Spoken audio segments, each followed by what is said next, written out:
to have the opportunity to chat with each other, right? And if you're hovering towards the entrance, go ahead and move towards the front and find yourself a table where you can sit. Okay, Christy, I can see you moving around. This is kind of like real life, so I can see you, I can hear you. No, I can't hear you because you're muted, but I can see you moving around. I can see you if you're by yourself. For example, I see there's a table with, let's see, who the heck is there? I can see Irma, I can see Patty, Pat, but then I can see Christy all by herself in the front table. So maybe, Christy, you want to move to the table where Ava is. So you see kind of how this works in a moment, but the whole point of the tables is so that there, you know how it is when you run like a Zoom presentation and you want people to have a quick conversation, but every time you have to move them to a like a break room, right? And in here, I don't have to move people to a break room. I can just ask you guys to have a quick conversation. So let me start by, I'm going to, before I share my screen, there is a brief orientation that I wanted to give you to the space. And then after that, I'm going to ask Sab to introduce herself. So just a brief orientation. I am going to, at some point in time, share my screen so that I can present my slides and so on, right? Once I do that, you're still going to be able to see your table mates, and you're still going to be able to talk to them.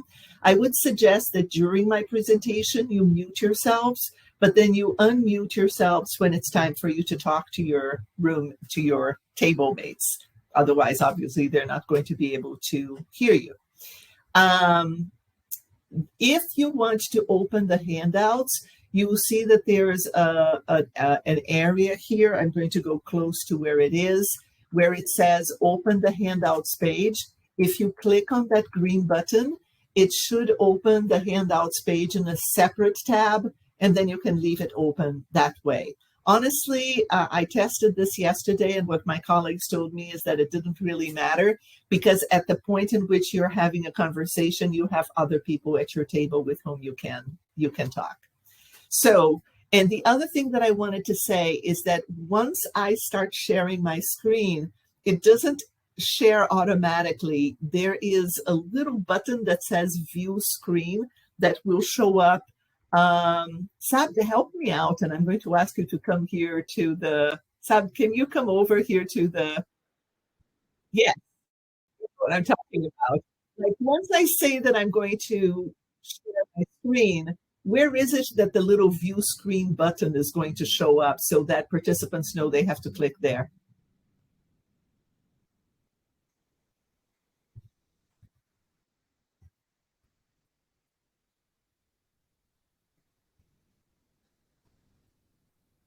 Yeah, so thank you so much, Sabden. And would you like to introduce yourself before I go on?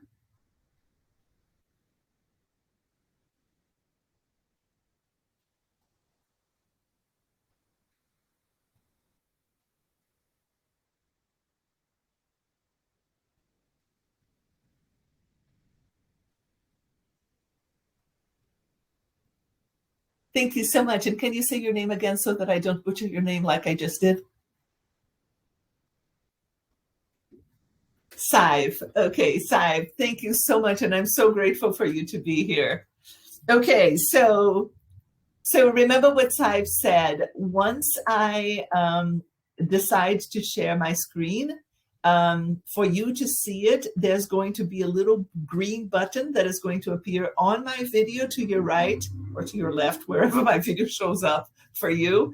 And there's also going to be a little green button that appears in front of my avatar. And you need to click on that button in order to see my screen. Otherwise, you're not going to see it. Okay? One more thing. In this system, for you to talk to me, there are two ways. Once on the lower left-hand corner, there is a little button that has chat, so you can chat with me. And I'm going to ask Saiv to keep an eye on that On that, Saif, where are you? I'm trying to look for Sarah, where Saif is. I think you're here. I'm going to toggle your spotlight, Saif, so that people can see you, so that they can find you easily, right? So if you have problems finding the chat, please talk to Saif. And Saif, also don't hesitate to interrupt me if there is a question. I'll be happy to answer it.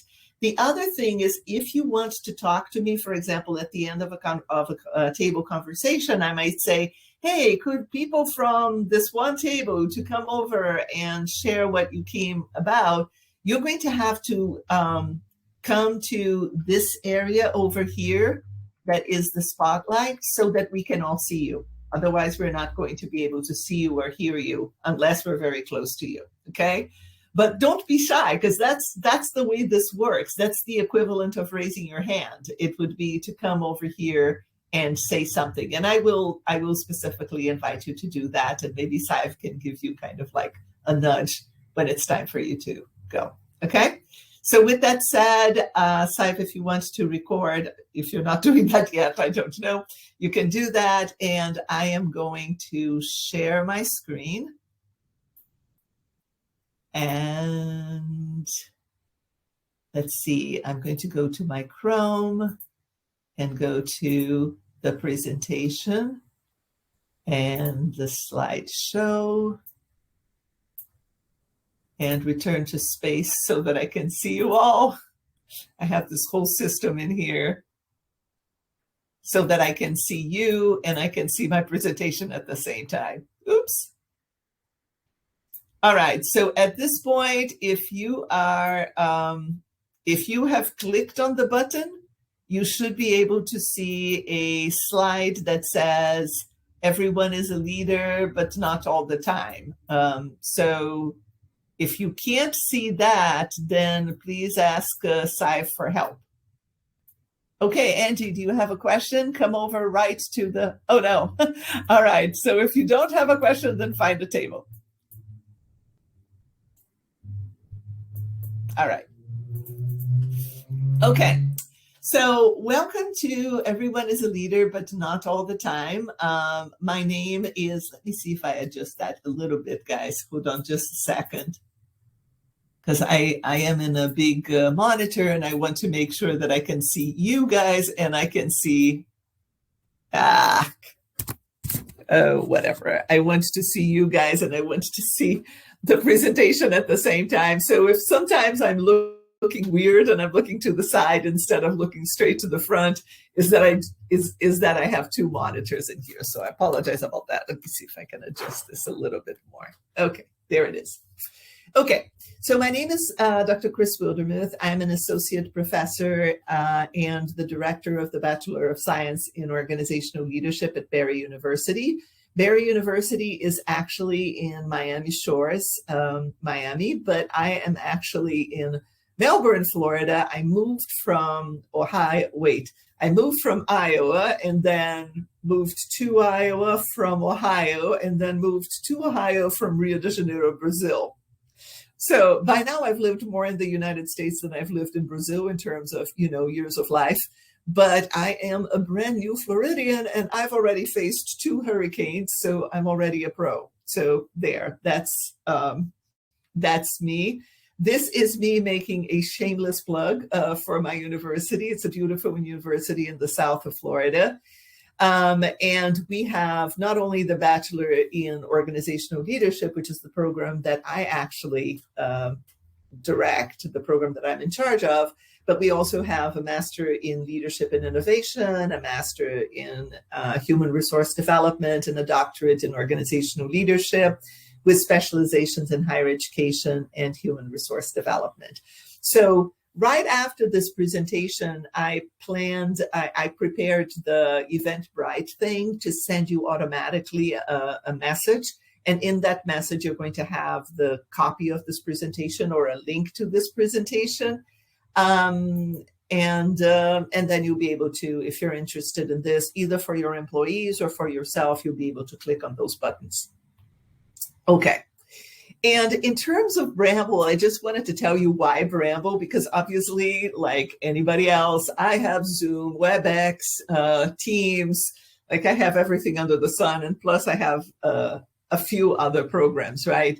And the reason that I like Bramble is twofold. First, this is my happy place. This is the place that I open in the morning because I'm in Melbourne and my students that are in Miami somewhere, or pretty much all over the States, sometimes all over the world, then what I do is when I start working, I open my Bramble office, and then my students have my address. It's always in my email, address thing.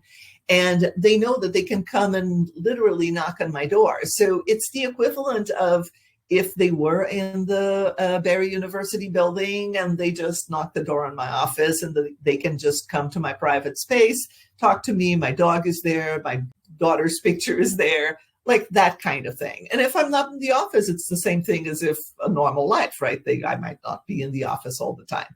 So I use Bramble for that. And then I also like to use Bramble for actual presentations.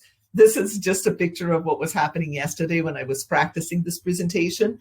And I like it because I like the fact that I don't have to keep moving people to break rooms, and it gives people a little bit more of a, human feel that you can physically move from place to place.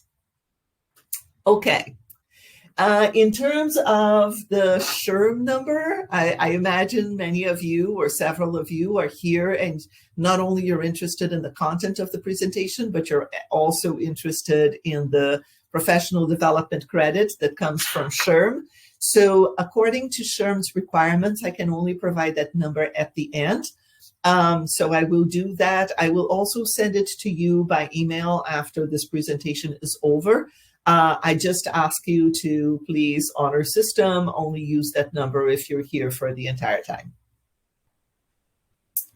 Okay, so now is when we start. Let me move this around here. Whoops. Okay, so that I can look at you and not look at you to the side.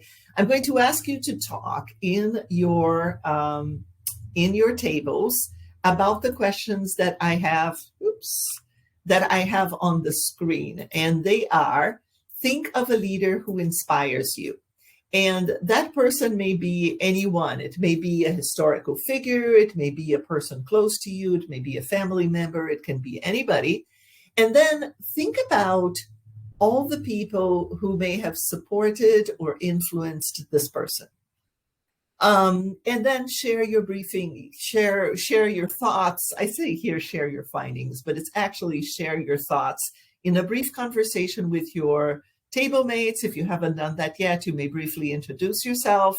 And then after that, I'm going to ask a few people to come on over to the spotlight and share what it is that you talked about. And I'll give you about, 5 minutes or so for that. All right, go. I'm kind of hoping that has given enough time for you to at least have a brief conversation. And then what I'm going to ask you to do, and I'm going to stop sharing just for a moment, just so that I can completely see you and you can completely see me. And I'm going to ask if there's anybody who is brave out there who could come to the spotlight with me and just share something that has been going on in your conversation. Oh, Irma, I love you so much. Thank you. Go ahead. Yeah, well, I just was telling them about a boss that I had that just, he was amazing. In fact, I wrote about him in my book. He just took me to a whole different level in respecting the people, in respecting service levels, the different things like that. And I think he worked before that, Service Pro. I think he got a lot of, I think that's the company. I know it was a religious company, it was a cleaning company, it could have been that.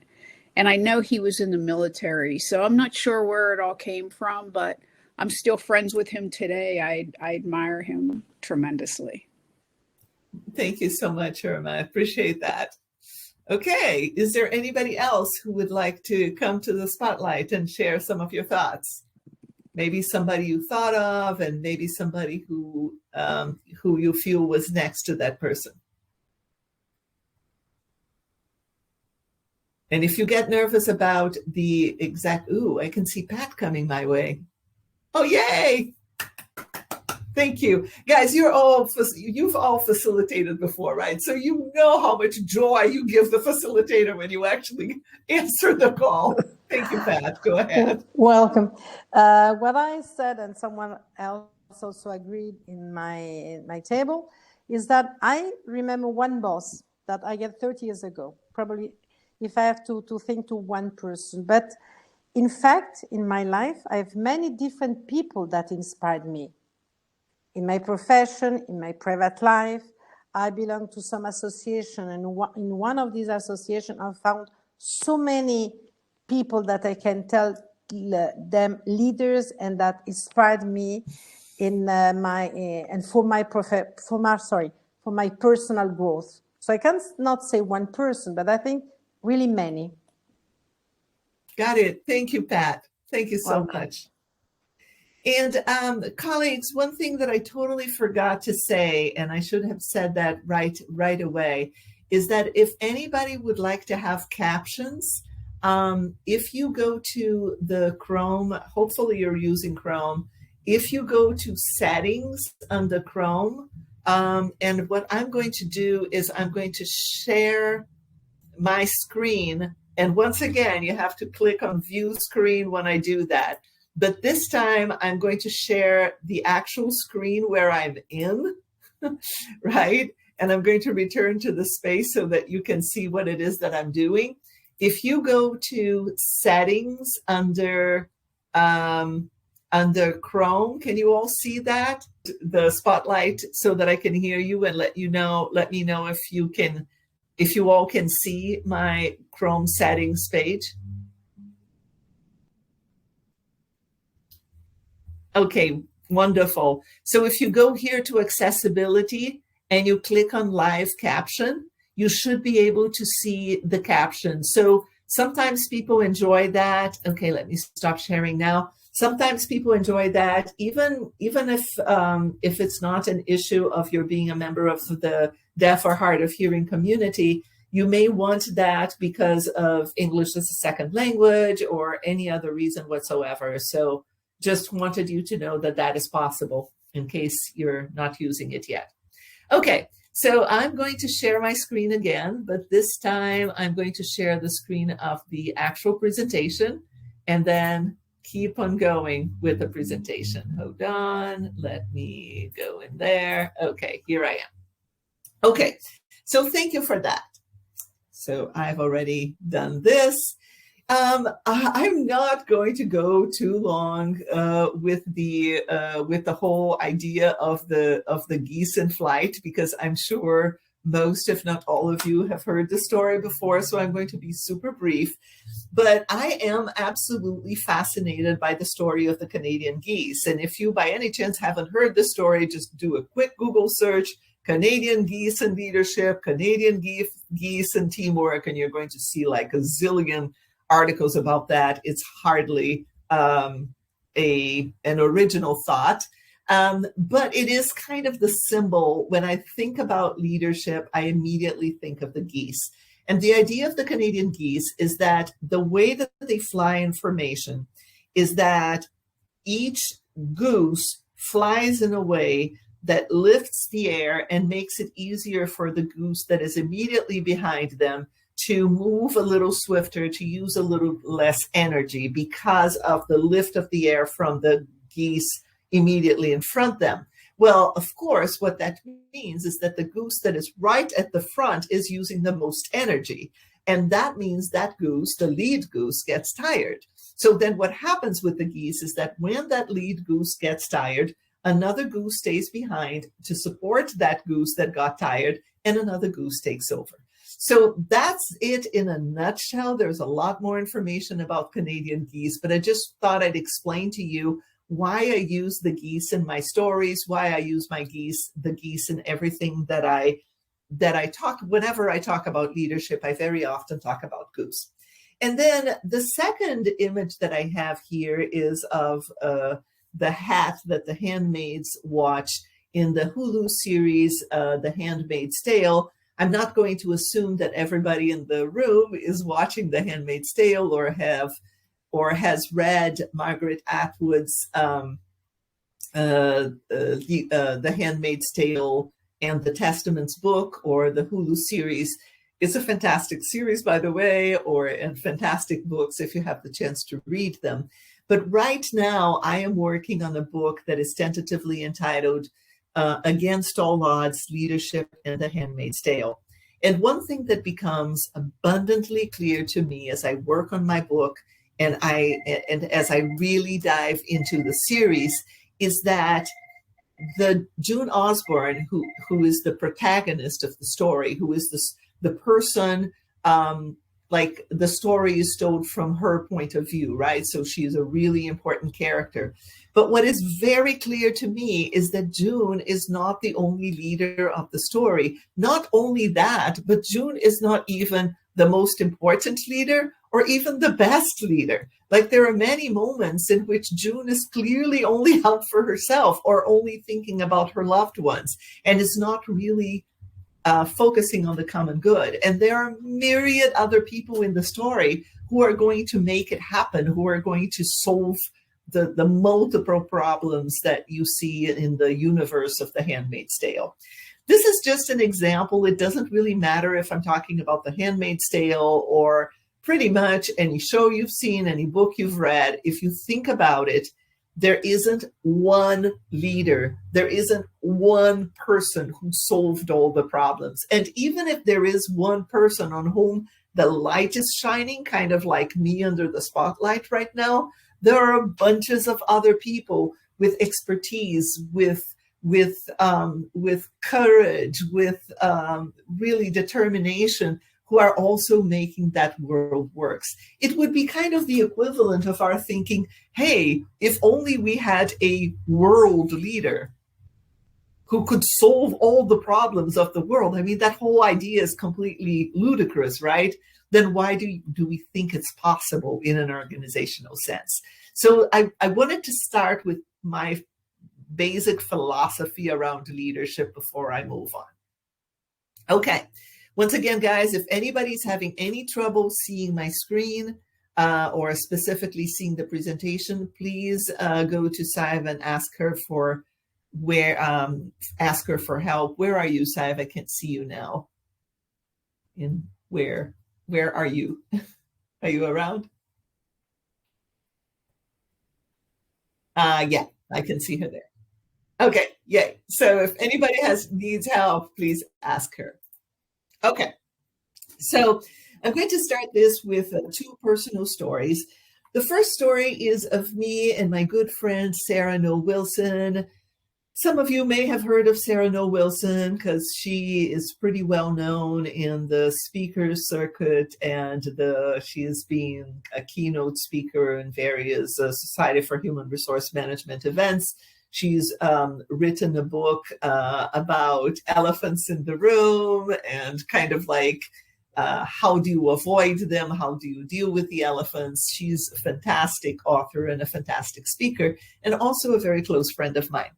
And Sarah and I have worked together many times. And what this picture is of the two of us in Asila, Morocco. And we took a group of students, undergraduate students mostly, to Spain and to Morocco.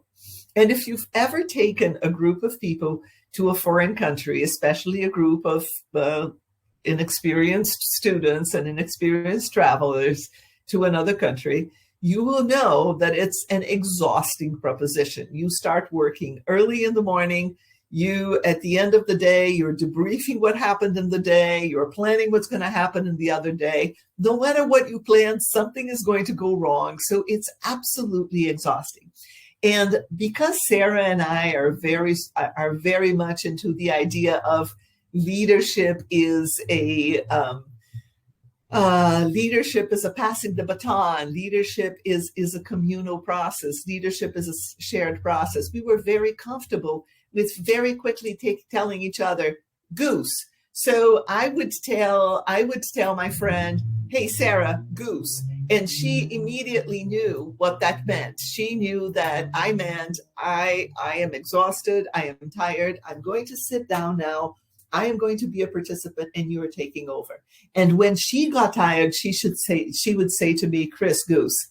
And I knew it was time for me to take over. And that also happened when we presented together, when we were in conferences together, when we were in workshops together. We always knew that was our code word. The code word was Goose. Another story I'm going to tell you is of my arrival at Barry University. So I was at another university for many, many years in Iowa. And I arrived here in June, started my work in July, a program I absolutely don't know, working with undergraduate students when I was used to working with graduate students, a whole tradition of a university that I didn't know. And sure, I'm the program director, but if I take that authority and I'm like, oh, I'm the program director, and I start making all sorts of changes without taking the leadership from my colleagues, and literally asking for help, and not only asking for help as in you are behind me giving support, but as in I need you to take leadership now. I need you to tell me what to do because I am really clueless as to how this works and what is it that went wrong in the past and what are the big problems that I should be avoiding. Sure, I could do it and I could sound super decisive and I could sound like I came here and I know what I'm doing, but I could make all sorts of silly mistakes.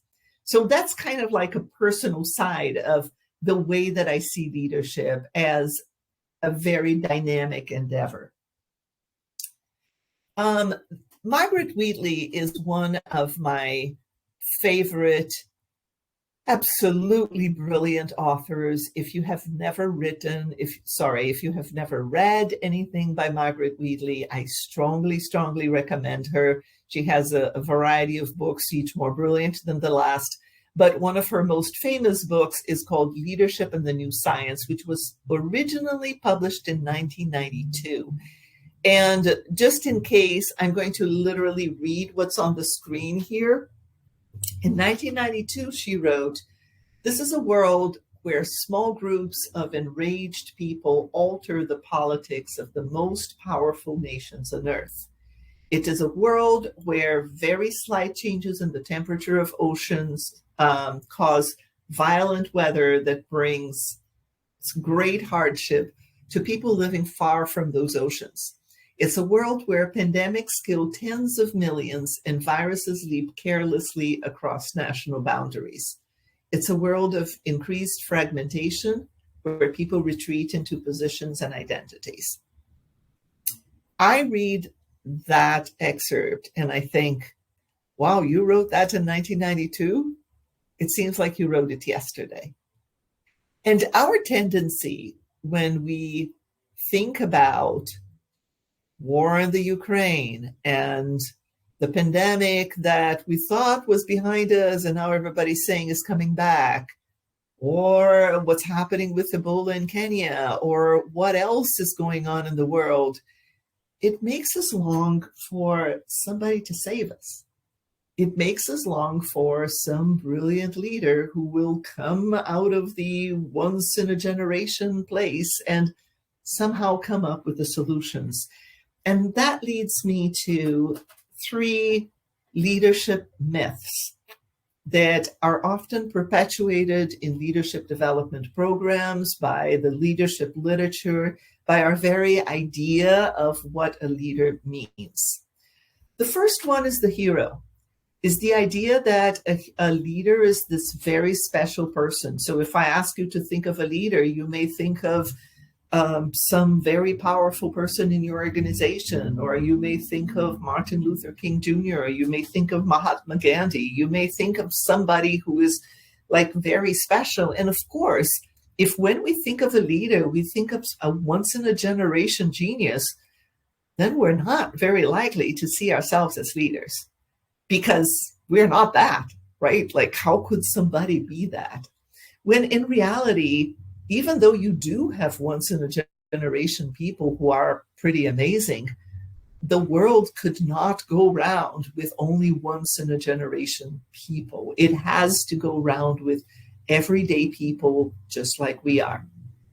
The second myth that is very much perpetuated by the leadership literature, every time that I see the word vision, I get a little bit cringy, is the idea of the oracle of the fortune or the fortune teller. So the idea is that we are going to be hiring this person as our president, as our director, as our new employee who is going to like solve the problems. And that person has that magic telescope and a magic vision and can see where it is that we're going, right? Now, I'm not saying that vision is not important, but what I'm saying is that it's important for the leader to have two characteristics. One is an optimistic imagination. The idea that maybe there's something out there that we're not seeing yet. And the second is the ability to get the collective imagination, that get other people to have imagination and convey a sense of optimism. But that does not mean the leader knows exactly where we're going any more than anybody else. The leader does not have a magic telescope. That's basically what I'm saying. And the third one I find even more pernicious. Does that word exist? I find it even more dangerous than the idea of the magic telescope or the fortune teller. And that is the idea of the cartographer, that the leader not only magically knows where it is that we're going, but the leader knows exactly how we're going to get there. So you have just hired this magical person who can go exactly from point A to point B, and everybody is going to very comfortably follow that person towards that perfect map that takes you exactly to the final place. Folks, if that were true, we would not have that many CEOs who go into golden parachutes with zillions of dollars that they are paid for basically taking their companies to the ground. We would not have leaders who were elected with great fanfare, and then all of a sudden you discover that, you know, the hero has feet of clay. We would not have all those situations in which somebody is chosen with a lot of hope, and then you discover that person doesn't really know what they're going either. Because the reality is we're in a swamp. Three of my favorite authors, because all three of them wrote one of my favorite books ever, which is called The Practice of Adaptive Leadership. The authors are Ronald Heifetz, Marty Linsky, and Alex Grasho. And they wrote this book called The Practice of Adaptive Leadership. It's easily available on Amazon. And by the way, I don't have anything to do with any of these people, right? I just read their books and like them. And what Heifetz and his colleagues say is that leadership only exists within a context of change, that leadership is something that you do some of the time, and that time is the time of change, because if it's not a time of change, then actually you're not leading, you're managing. So in a way, a leader is the harbinger or the one who is mobilizing people to move across the swamp in a moment of change, whereas the manager is the person who is organizing and planning and controlling what is. So, by definition, in the time of change, nobody knows what's after the swamp. Nobody has a magic telescope. Nobody has a solution, and certainly nobody has a map. So I wanted to start by saying, what do I mean by leadership? And I embrace Heifetz and colleagues' idea of a leader as somebody who mobilizes people to thrive in a moment of change. Another definition that I use is a leader is somebody who influenced somebody else to do something they wouldn't do without the leader being there. And usually the leader is somebody who is thinking of something that goes beyond themselves. Otherwise, it's not a leader, it's a narcissist. It's somebody who's just, in it for themselves. So with that, I'm going to ask you once again to have a brief discussion at your table and just think about what I just said. The hero, the oracle, the cartographer. Think about any moment in which you thought your organization was hiring Ms. or Mr. Perfection and everything went wrong. Or perhaps a moment in which You were hired to be Mr. or Ms. Perfection, and that didn't work. It could be political, it could be organizational, it could be a volunteer organization, any situation like that. So talk about your experiences for a few moments, and then I'll call you back. And I'll stop sharing my screen as I do that. University brilliant Dr. Katya Matusevic, who is the head of the Masters in Human Resource Development, she said that they often in their classes use the verb leading. They use leadership as a verb and not as a noun. So you are leading, not as opposed to your being a leader. Another example that I like to use, if you know Portuguese or Spanish, is the translation of the verb to be in Portuguese is ser, that's S-E-R, or estar, E-S-T-A-R.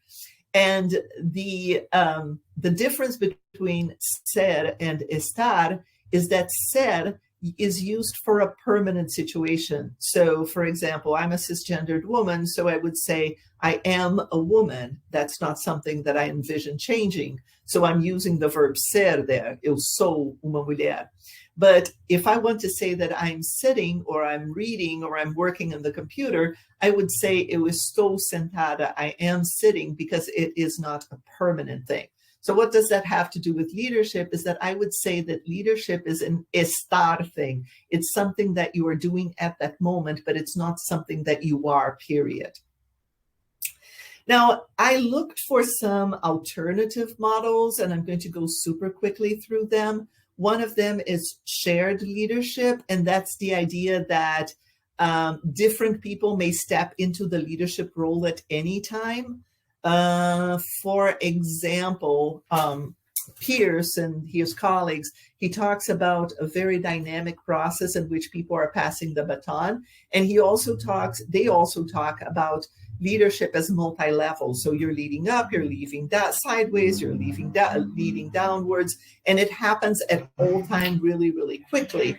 But some people may say that's not really true. Leadership is not really shared, because at some point in time, you have a leader and you have a follower. So that's from Maxwell. He who leadeth and hath no followers is only taking a walk. So perhaps what we're talking about is not whether you have shared leadership at all times, but whether you have this very dynamic process in which you're moving from leading to following to following to leading to leading to following within the same team. And for example, I have a supervisor at Barry University whom I very, very much like, Dr. Carter Winkle. Well, I could argue that at sometimes Dr. Winkle is leading me, and at sometimes I'm leading him, and at sometimes I'm leading my colleagues, and at sometimes they're leading me. So it's not that there isn't a leader or a follower, is that there isn't a permanent leader and a permanent follower.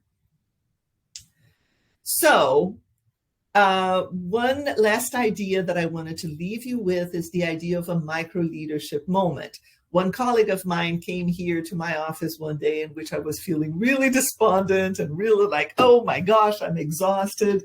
I don't know what to do. I'm confused. I see a swamp. And she was the one who sat down, calmed me down, helped me see where I had the ability to keep on going. And I would argue that at that moment, she was my leader. It was a very quick moment. It was a 15-minute conversation, but at that moment, she was a leader. So would I invite everybody to think about micro leadership moments, moments in which you are the leader, even if briefly.